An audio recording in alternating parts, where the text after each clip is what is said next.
Breaking news చూస్తున్నాం. Phone tapping కేసులో SIT విచారణకు శ్రవణ్ రావు హాజరయ్యారు. ఈ కేసులో 6వ నిందితుడిగా ఉన్నారు శ్రవణ్ రావు. సుప్రీంకోర్టు అరెస్ట్ నుంచి ఊరట కలిగించడంతో విచారణకు వచ్చారాయన. శ్రవణ్ రావు విచారణలో కీలక విషయాలు రాబట్టనున్నారు పోలీసులు.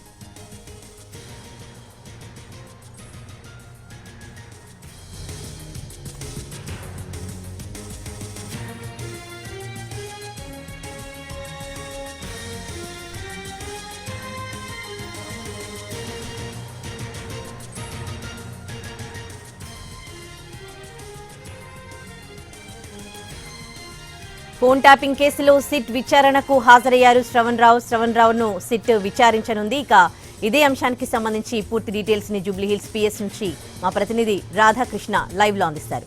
రాధాకృష్ణ, ఇవాళ శ్రవణ్ రావు విచారణలో ఎలాంటి ప్రశ్నలు అడగనున్నారు? పోలీసుల దగ్గర ఉన్న ఆధారాలేంటి? పూర్తి వివరాలేంటి? ఉదయశ్రీ ఫోన్ ట్యాపింగ్ కేసులో 6వ నిందితుడిగా ఉన్నాడు శ్రవణ్ రావు. గత ఏడాది మార్చిలో కేసు నమోదైనప్పటి నుండి కూడా ఇతను విదేశాలకు వెళ్ళిపోవడం జరిగింది. ముందుగా లండన్కి, ఆ తర్వాత అమెరికాకి. ఈ కేసుకు సంబంధించిన దాంట్లో ఇతను A6గా ఉన్నాడు, అలాగే A1 ప్రభాకర్ రావు. వీళ్ళిద్దరు కూడా ఈ కేసు నమోదైనప్పటి నుండి కూడా విదేశాల్లో ఉన్నారు. మిగతా వాళ్ళందరూ కూడా ఈ కేసులో ప్రధానంగా రాధాకృష్ణ రావు, తిరుపతన్న, అలాగే భుజంగరావు, ప్రణీత్ రావు, వీళ్ళు నలుగురిని కూడా అరెస్ట్ చేయడం జరిగింది. ఆ తర్వాత వాళ్ళందరూ కూడా ప్రస్తుతం బెయిల్పై ఉన్నారు.